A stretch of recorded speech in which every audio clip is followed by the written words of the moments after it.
Bienvenidos a una edición más de Revolución en Valores, lógicamente bajo el amparo de nuestros grandes amigos del magazine Mercados por Expertos. Hoy, como verán, hemos decidido volver al estudio y lo hicimos por una razón fundamental, que es nada más y nada menos que rendirle honor a alguien que fue un pilar en la creación y en el arribo de Revolución en Valores aquí a la televisión.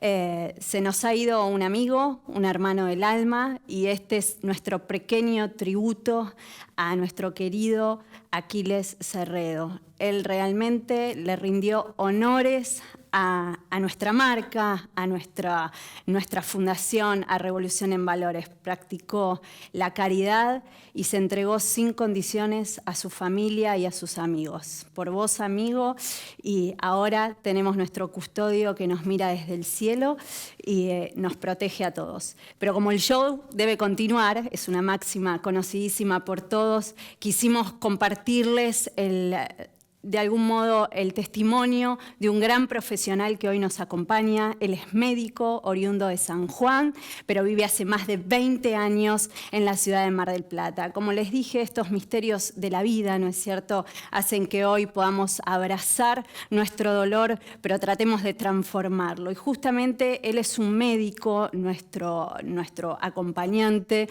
es un médico que se dedicó a estudiar en los últimos años e investigar acerca de la ciencia de la felicidad. Le damos la bienvenida al doctor Pablo del Cid. ¿Qué tal, Pablo? Hola Rita, ¿cómo estás? Muchas Bien, gracias. bueno, me alegro mucho. Justamente lo estudiamos con gran detalle quién podía ser la persona que tuviera la sensibilidad de compartir con nosotros este momento tan doloroso que atravesamos en Revolución en Valores, y a eso sumarle esta pandemia tremenda que atraviesa la humanidad y bueno, nos coloca de cara a unas nuevas costumbres y hábitos de vida. Justamente decíamos, Pablo, vos te has dedicado a estudiar la ciencia de la felicidad en los últimos años. Queremos saber qué hizo que un médico clínico, más bien tradicional como lo sos vos, haya decidido investigar y haya irrumpido acerca de esta ciencia. Vos sabés que todo empezó con una crisis personal, hace 10 años más o menos, Ajá. que me iba muy bien desde lo profesional, desde lo familiar, pero no encontraba satisfacción, no encontraba bienestar, no me sentía feliz.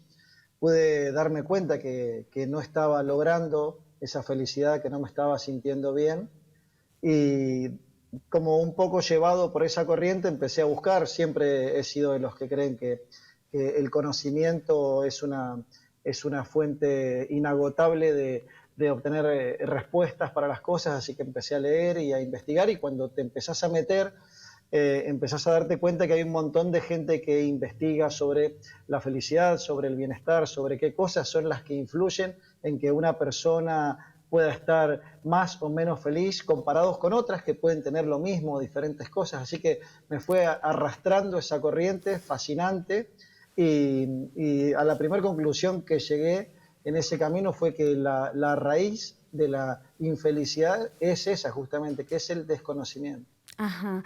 Pablo, te pregunto, en momentos, como decíamos, tan delicados como los que estamos atravesando actualmente en el mundo, ¿qué herramientas puede aportarnos esta disciplina para que nosotros podamos encontrar un poco más de esperanzas, ¿no es cierto? Y puntualmente en el caso de las pérdidas, como la que comentábamos al inicio del programa, sabemos que hay mucha gente que está teniendo pérdidas de familiares, no solo el distanciamiento, sino la pérdida de este plano, y el no poder despedirse de ellos es muy duro. ¿Con qué herramientas nos podés iluminar? Es buenísima la pregunta, y sobre todo por el momento particular de ustedes, tuyo, y por el momento que vivimos todos, como decías, involucrados directa o indirectamente con lo que está pasando con el coronavirus. Ahora la pandemia es el virus, pero después van a venir, y el después es dentro de muy poco, otros problemas. Y ¿Cómo es cuáles? la depresión, es el estrés postraumático, es el hambre que va a traer todo esto porque va a haber más desocupación. Entonces vamos a tener que estar fortalecidos de alguna manera, tener recursos para hacer frente a lo que viene, a lo que estamos viviendo y a lo que viene. Pablo, Hay te consulto, una discúlpame. sí. Vos dijiste algo que es fundamental, hablaste de la depresión, hablaste de muchas sensaciones, muchos estados. Hay uno que es muy importante y que vos lo tratás en tus jornadas y demás, que es la tristeza. ¿Cómo se hace para sobrellevar esos momentos de desánimo, de tristeza por estos días? Bueno, la tristeza es una de las tres emociones que tienen mala prensa, digo yo, porque las tres emociones que están mal catalogadas, son mal vistas en nuestra sociedad, en nuestra cultura, son el miedo, la tristeza y el enojo. Si vos tenés miedo por algo, es como que no tenés tanto valor o no valés tanto como una persona que no siente o que dice no sentir miedo. Si vos estás triste, un poco estás en contra de la cultura reinante actualmente, que es la de que tenés que ser feliz a toda costa. Si vos te enojás, también es un signo de debilidad. Entonces, así es como se miden estas emociones hoy en día, y es una pena porque son emociones muy valiosas que vienen a enseñarnos cosas, a poner sobre el tapete cosas que nos están pasando y que es muy bueno empezar a prestarles atención. En el caso de la tristeza, puntualmente, la tristeza tiene la sabiduría implícita de marcar una pérdida, por supuesto. A veces, como en el momento que están atravesando vos y tus seres queridos, la pérdida es obvia y es evidente, como es la partida de una persona añorada y querida. Y otras veces la tristeza se hace presente y vos no tenés identificada cuál es la pérdida. Entonces tenemos esta cultura de que hay que huir de la tristeza, que rápidamente hay que salir de ahí, y cuando uno se empieza a sentir triste, se arma una reacción en cadena, porque después de la tristeza viene como un miedo a lo que puede pasar por sentirse triste, y ahí es donde se desvaloriza mucho una emoción que tiene mucho para enseñarte, porque la tristeza, en realidad vivida como tal, sin miedo, dejándose de alguna manera abrazar por lo que es esa emoción en sí, en el momento en el que se presenta, tiene la propiedad de llevarte hacia adentro. Trata de que vos te enfoques hacia tu interior, hacia tu propio ser. La tristeza hay que acostumbrarse, cuando se hace presente, a vivirla en toda su plenitud. Y soy muy consciente que lo que te estoy diciendo es casi contracultural en este momento. Pero la tristeza hay que acostumbrarse a vivirla en toda su plenitud. Hay que permitirse vivirla sin tenerle miedo, porque es una gran maestra y te va a llevar a conectarte con tu propio ser. Claro, y habíamos sentido, te habíamos oído en otras entrevistas hablar a propósito de esta contracara de la tristeza, que sería la felicidad. ¿Qué sería, no? ¿Qué es la felicidad? Es ese espacio que todos añoramos, es a donde aparentemente el ser humano quiso llegar, pero bueno, evidentemente los medios que elegimos no han sido tan buenos, sino tampoco nos encontraríamos en la situación que nos toca hoy atravesar como humanidad. ¿Qué tenés para decirme acerca de la felicidad como ese lugar imaginado o como un estado o como la capacidad de adquirir y tener recursos propios para encontrarla y para vivirla a nuestra manera, ¿no es cierto? ¿Cuál de estas tres opciones sería, si se quiere, la indicada o por cuál, si tomamos alguna de ellas tres, por cuál pensás vos podríamos ir por mejor senda? Hiciste en el desglose de la pregunta y empezaste por el lugar clave, que es ¿qué es la felicidad? Hiciste una pregunta que es clave porque es poca la gente que tiene una definición propia y concreta de felicidad. Y es un ejercicio que yo los invito a todos los televidentes a hacer en algún momento, a preguntarse a sí mismos, ¿qué es la felicidad para mí?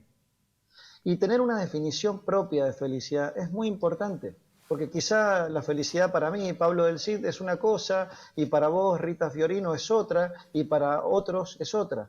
Y ninguna de las definiciones está mal per se.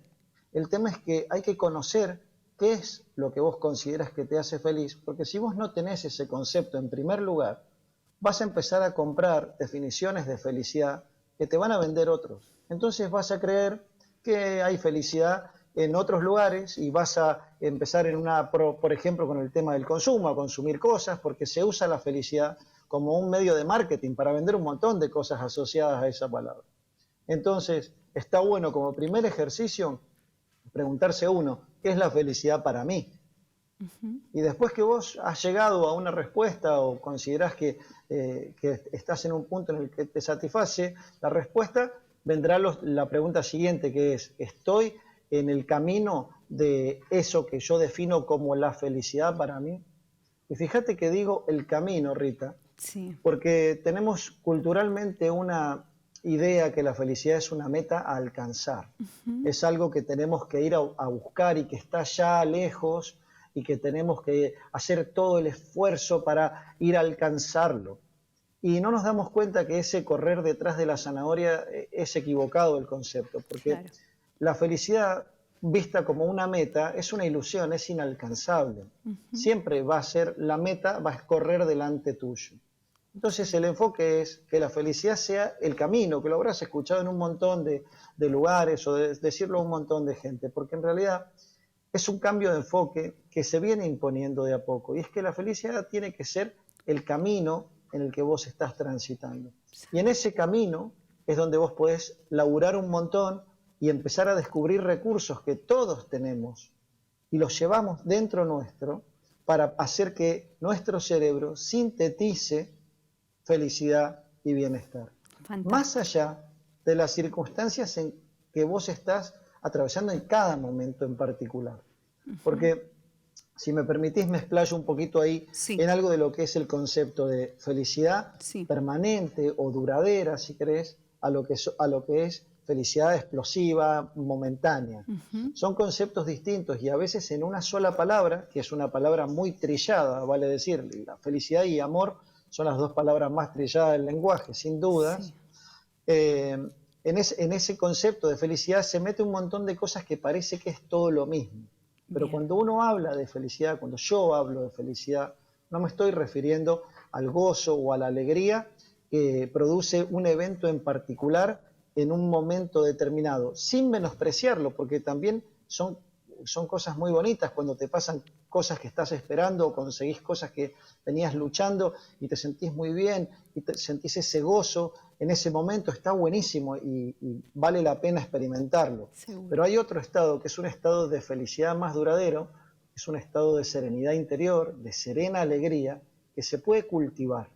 Entonces, cuando los que estamos detrás de lo que es esto de felicidad y bienestar hablamos, al menos en mi caso, de felicidad, hablo de ese estado de bienestar interior, de serenidad, de paz, que está de telón de fondo Claro. a las circunstancias puntuales que todos atravesamos en la vida, sean estas alegres o tristes.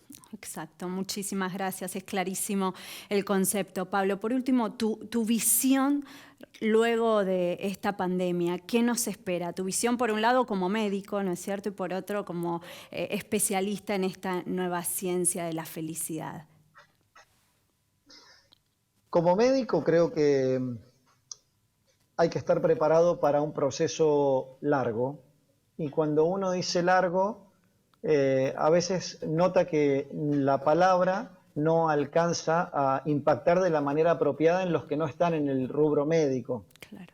Largo me refiero a que probablemente no tengamos una vida como la conocíamos hasta antes del coronavirus por un tiempo que puede ser hasta el año que viene o Considerable. más. Ujú. Entonces hay que prepararse para un proceso que va a ser realmente largo. Sin embargo, bueno, de a poquito se va haciendo este proceso de flexibilización de la cuarentena. A mí, en mi opinión personal, la cuarentena ha sido muy productiva, se ha logrado aplanar la curva de contagios y Claro. hoy ahora nos permite poder plantearnos, bueno, cómo abrimos el aislamiento, cuáles son las medidas que podemos tomar. Hay muchos países que no han tenido esta posibilidad. Seguro. Hay muchos países que se prendieron fuego y Ujú. después tuvieron que salir a improvisar. Entonces nosotros seguimos con una ventaja que ojalá que sigamos aprovechándola. Y Seguro. soy consciente, porque además me impacta, por supuesto que me impacta el tema económico. Vos sabés que yo hago consultorio clínico desde Claro. hace 23 años y a todos los médicos la cantidad de consultas nos cayó muchísimo, Mermó. pero Sí. muchísimo. Te Sí, diría sí. que estamos trabajando un 10, un 15% de lo que estábamos acostumbrados. Entonces no soy ajeno al tema económico, pero conozco y sé las consecuencias que puede tener el tema de salud si no se hacen las cosas bien, así que creo que vamos por el buen camino hasta ahora. Eso Absolutamente. por un lado, en lo médico. Ujú. Y desde el impacto psicológico que va a tener el coronavirus, creo que todavía no se puede cuantificar, es muy difícil de medir. También depende la base en la que impacta, no es lo mismo una sociedad muy castigada como la nuestra, en la cual venimos con procesos sociales muy largos, muy desgastantes, y esto llega para probablemente profundizar esos procesos a otras en las que estaban en situación de más equilibrio. Pero te quiero decir algo que yo veo a favor nuestro, A de ver. nuestra sociedad. Sí. Creo que nosotros tenemos, a costa de haber vivido muchas crisis y muchas situaciones límite, tenemos una enorme capacidad de adaptación que otras sociedades más acostumbradas a la estabilidad y a una calidad de vida mejor, si querés, no tienen. Entonces, podría darte datos de esto, pero no van en esta entrevista, pero estoy seguro de lo que digo y creo que nosotros tenemos la ventaja que sabemos adaptarnos a situaciones difíciles. Y creo que en este momento esa ventaja, esa capacidad que hemos desarrollado generacionalmente va a ser la clave para que podamos salir adelante. Clarísimo. Pablo, por último, ¿dónde podemos encontrarte, tus redes y algún lugar en donde, o charla que vayas a dar en forma online, calculo, por estos días? Contanos. Mira, me pueden seguir en Instagram, pablodelcid.doc, o en Facebook, que soy doctor Pablo del Cid. Y ahí en las redes están todas las actividades que tengo. Hoy tengo una charla para el Colegio de Martilleros de acá de Mar del Plata, Ajá. donde vivo, y tengo programada también una charla online para Estel Contenidos y una notita que va a salir que te la voy a compartir en la Bárbaro. edición online de la red. Cómo no, Pablo, la estaremos esperando. Muchísimas gracias por tu aporte, gracias porque tus palabras han sido realmente, iluminadoras en estos momentos que realmente los precisamos. Y nosotros, señoras y señores, continuamos con más Mercados por Expertos.